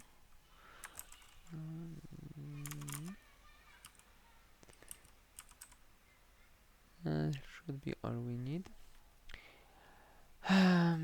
So we need to set the parent classes properties, which are just everything that we just had fed into here. Then we can define the behavior set rubber band qwt picker Direct rubber band. Set rubber band pen. Q color Qt. Let's go with green. Set tracker mode. Let's go with QWT. Pick active only. Set tracker pen. And let's go with white. One too much. Okay, and then let's set a few more advanced features. Set mouse pattern. QWT event pattern mouse select to, comma. What all this means, you just need to check in the documentation. There are so many options that can be set that this is a bit much. Qt control modifier. So we want middle mouse button, no additional button, and the control modifier. So this thing will do ctrl plus as a right button, zoom out full size. On the other one, that will be the mouse select 3, Qt, no, oops, Qt, no button, without modifiers, button, zoom out by 1. Okay, so we have defined the behavior. Now we also need a helper function. Virtual bool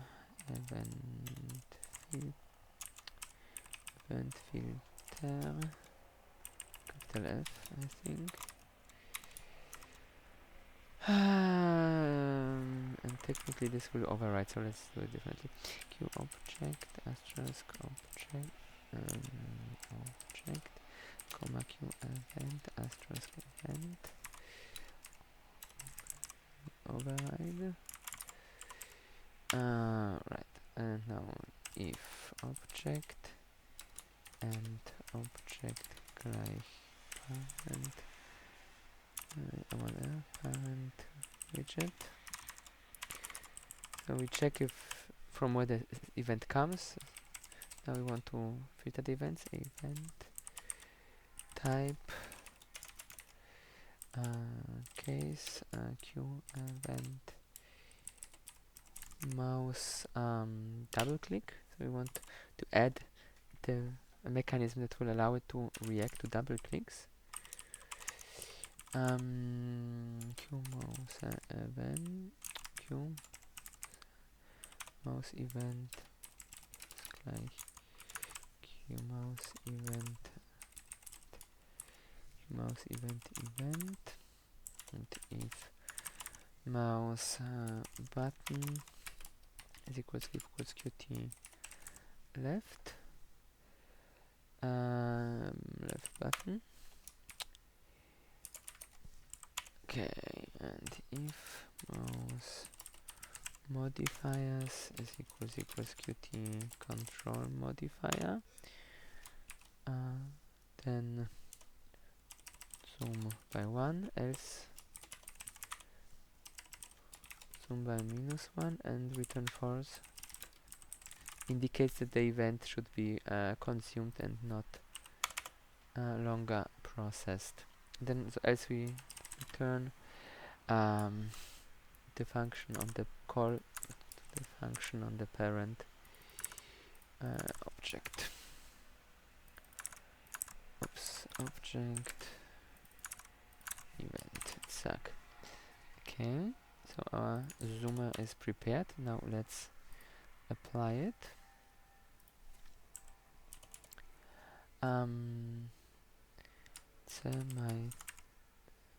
Summer path ist gleich new my Summer qwt plot x bottom qwt plot y left, comma, amper plot canvas. The canvas is needed because the thing will draw its own things on it, and that should be already it. Let's see if it works. We'll run it for some time, and now, as you see, we have a rubber band which we can pull, and we have we are tracking the position and showing the values. And when we zoom in, then we see what we zoomed in. And if we double click, then we zoom out by one step each time. The last step is broken. That is annoying. But the last step was already broken in the previous lecture as well, because then it doesn't kind of know where to return to. That what one should improve on that. Yeah, and you can start.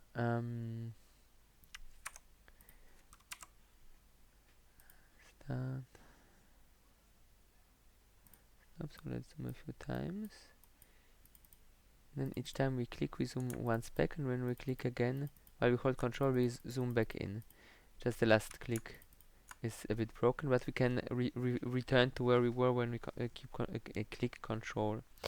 One could in principle add additional mouse button behaviors like ability to move the plot around and things like that. But for now I think this is quite good enough. Okay, so there are a few things that one might want to improve. So generally this approach here where we add data directly in the main thread, this is not good and not very efficient, especially that we call replot each time we each time we have added a few points. So we are replotting effectively 100 times per second, which is more than the refresh rate of a cheap screen. And usually for a human, really, if you have 30 frames, it's already good enough. So, or even 25 frames, 24 frames, like in movies, then here usually it will be good to have something similar. So what we want to do is we want to optimize on this mechanism. So one thing that we can do is we could create a thread which will add data, but to do that we need to keep our original data untouched while the thread is running. So the data that in the vector, we cannot add points to it in another thread, because then this data which are referred by our thread by the plot will become invalid. So each time we change something, where is it? Here, when we change this and would not do this line at some point, then the whole thing might crash, because the values here, the pointers set here, become invalid. So when we change this, we always need to call this line. So therefore, when we want to add data in another thread, we can do it only to a temporary copy, and then in the main thread we would then bulk copy or bulk swap the data on an as needed basis. So let's add a qReadWrite log. That is a synchronization object which adds which guards our data, so that when two threads try to access them in parallel, that it forces an ordering and prevents the accesses to be interleaved. So one thread acquires a lock, and then no other thread can modify the data. This thread can then do its reading or writing or whatever it does, and then it releases the lock, and only then another thread which issued a lock will be granted said lock and then will hold the data exclusively. The read-write lock is a advanced version of this because it differentiates between read locks and write locks. So multiple threads can request a read lock and they will get it instantly because they can read data in parallel. But if something wants to write, then only one requesting thread at any point in time will be granted a write lock, and only when no more read locks are open. So it's quite a really a nicely convenient thing. So let's go here somewhere. Class, it's my data source. Public queue thread. In principle, we would need to specify this queue object thingy, but since we are doing this in the mine class here, we don't want to do this. Plus, we'll need to be able to access those curves. So we will move this publicly. I mean, in principle, we can also make our data source there and add the queue object macro. That doesn't work if you add this in a C++ file. You can normal classes, you can just write as we did here, just in your C file. But all this Qt stuff only works if it's in a header file. The C files are not passed by the thing. So we have here our data source.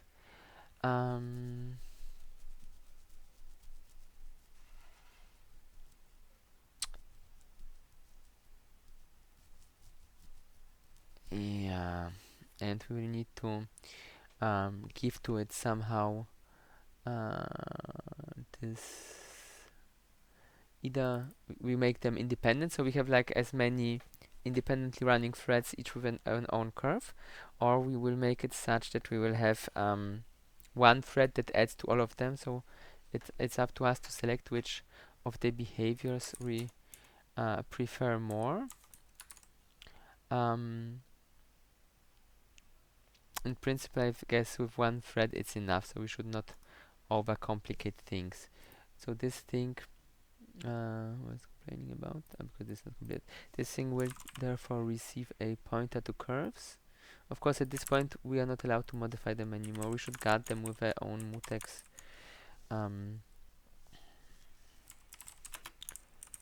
To be on the safe side. And here it needs the definition to be slightly different. Sac.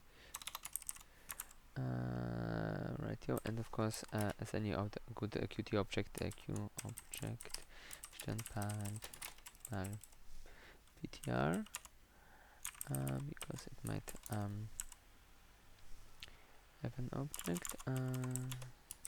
Q object parent.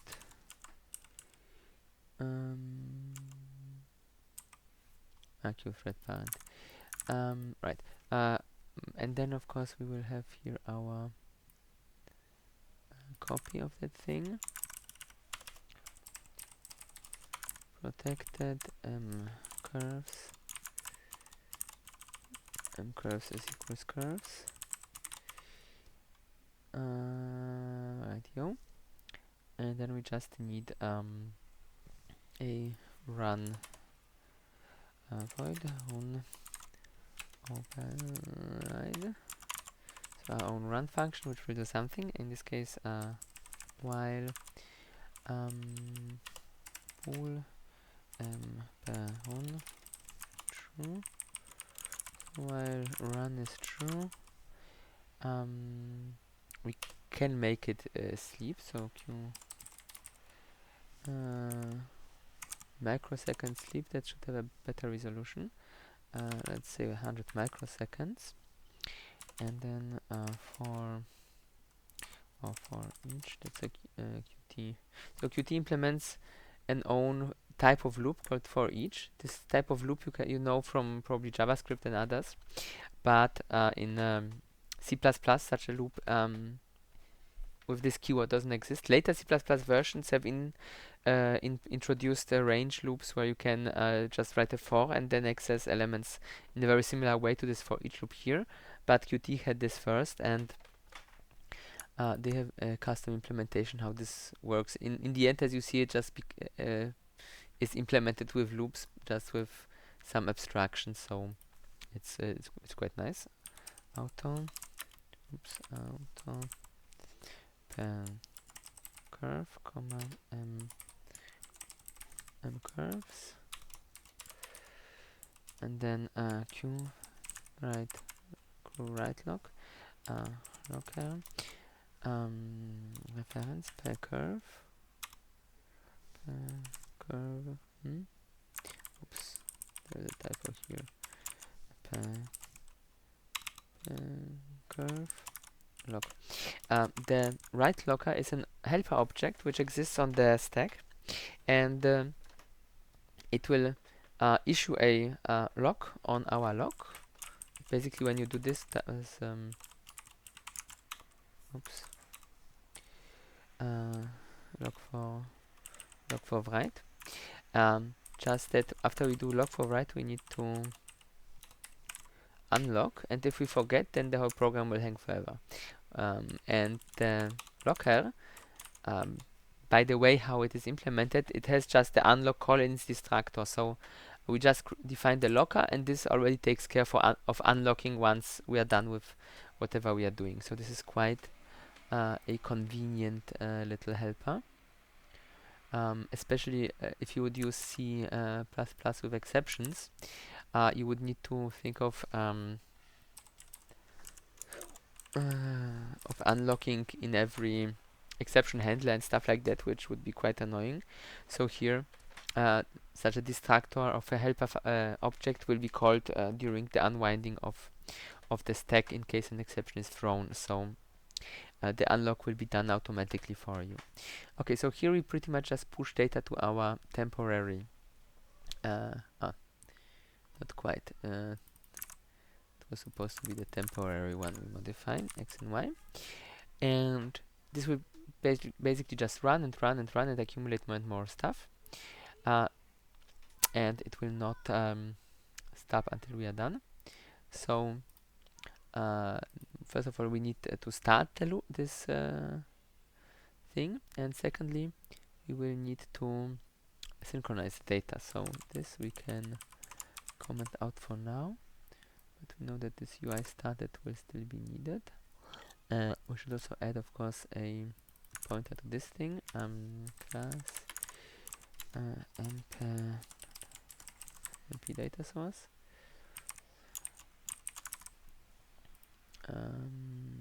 We should, of course, then instantiate this thingy.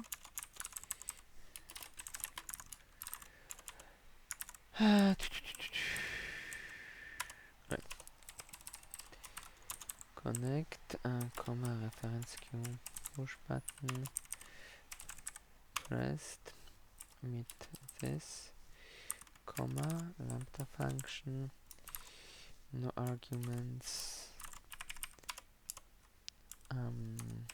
if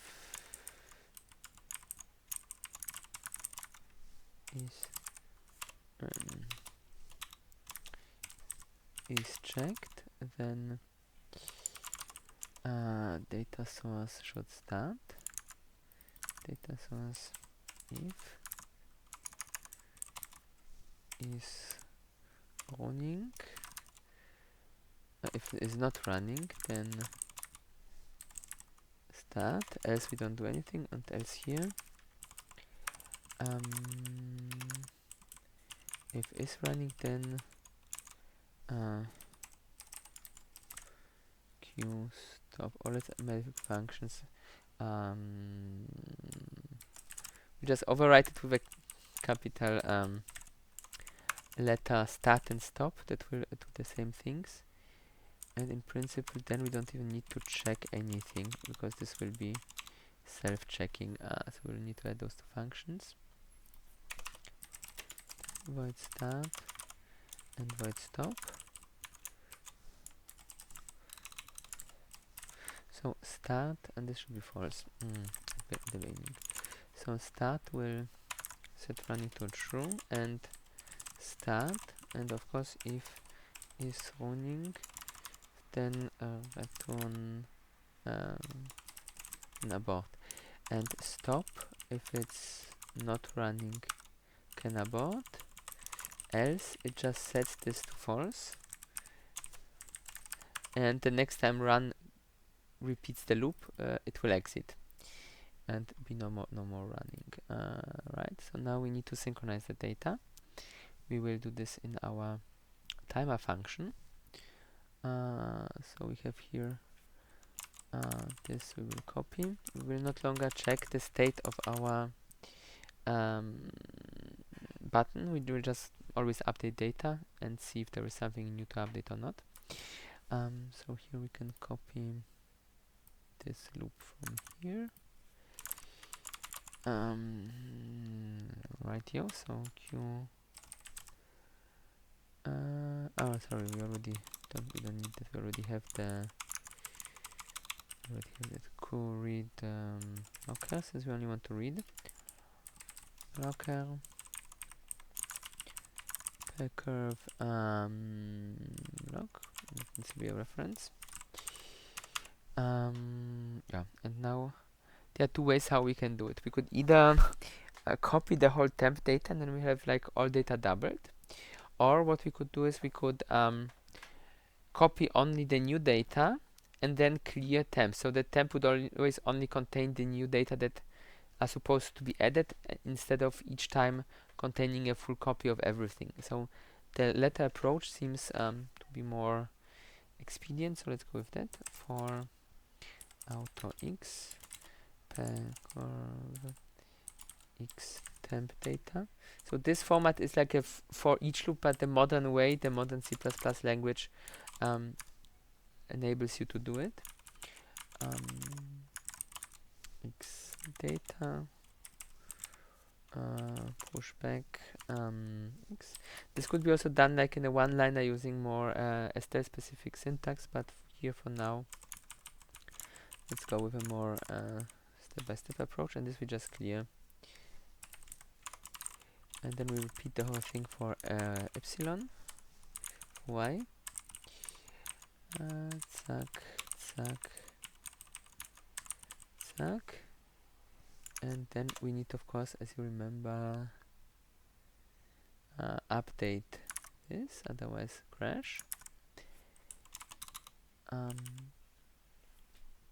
This is fast enough, and then as you might remember, we will need to replot the plot, but here we could add a mechanism that will allow us to be more precise, and to be able to set a screen refresh rate. That sounds like a nice feature to have. So int let's go replot rate. We just initialize it with, let's say, 20. Then we go back to our function here, to our timer function. So we cannot not have it running faster than 100, because that's the limit how many times per second this will be invoked. And what we also should get is a tick counter, so that we know in which iteration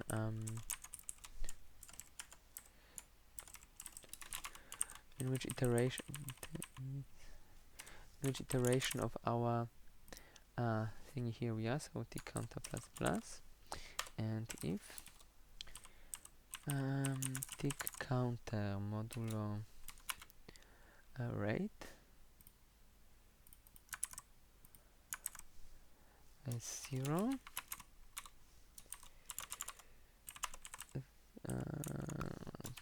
I think then we will do then we will replot the plot. So plot replot plot.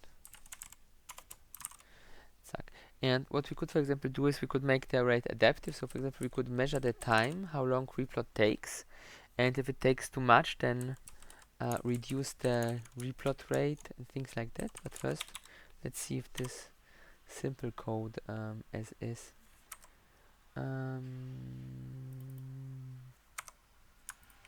Right, we need to give it m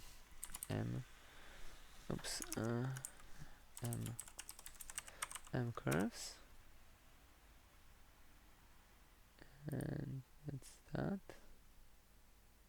Well, it's not quite working. Let's see why.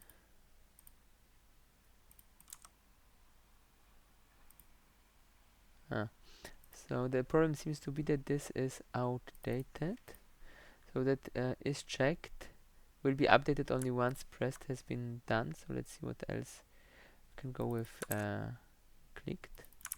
Clicked should be triggered later, because press is like when it's pressed down technically, and clicked is the whole operation. Yeah, this works fine. So it starts, and you see it is now kind of updating in batches, but it's doing this in an own thread now, so the amount of data we can plot can be much higher. Also, you see here that it seems to be blocked. So it's kind of, it adds some data, then it gets a lock from this part. This thing does its thing here, which takes apparently too much time, and then it can do a few of its own operations, and then again we have the same behavior. So we can take a look how this could be improved. So for example, we could what could we do? We could unlock it here. There was an option to explicitly unlock such a locker, but I don't think this will be a great improvement. So there are things we can, of course, we might of course want to improve here still, but as you see here, it's kind of still kind of this looks better. So unlocking already, this one's too much. Unlocking already helped somewhat. Let's run it again to see if we get more data. This was just random, or if we will get this blocking behavior with time again. Okay, stop. Yeah, no, it comes back, so it wasn't much of an improvement. But since we are running out of time already, then we will leave it at that.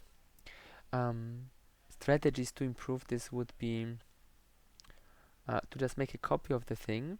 We can actually, this might be a really quick fix.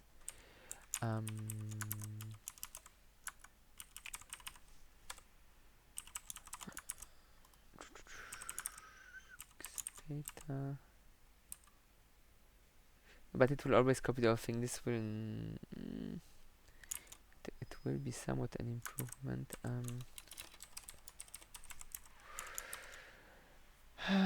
Warte, das kann man das auch anders machen. Swap.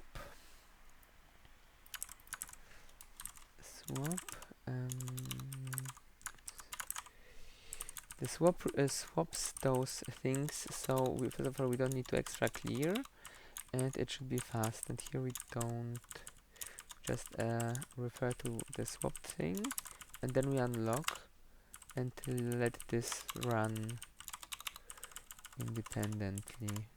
Yeah, this looks better. Let's see. But we want to do more improvements. So there is I think this will be good enough. No, it still seems to have the same behavior, that once it's locked, it's kept locked for too long.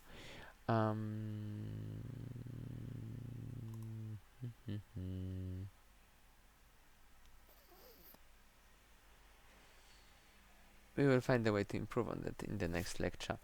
For now, as you have seen, there is only one homework from the UI test, which is quite simple. And during the next lecture, I will play a little bit more with this QWT demo application.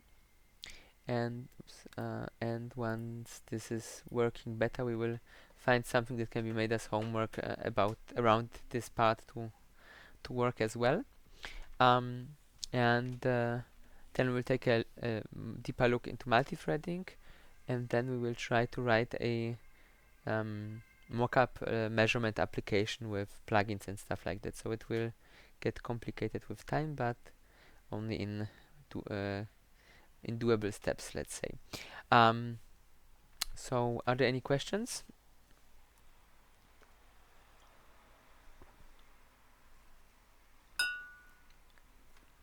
No questions? Okay. So if there are no questions, then I will stop the recording.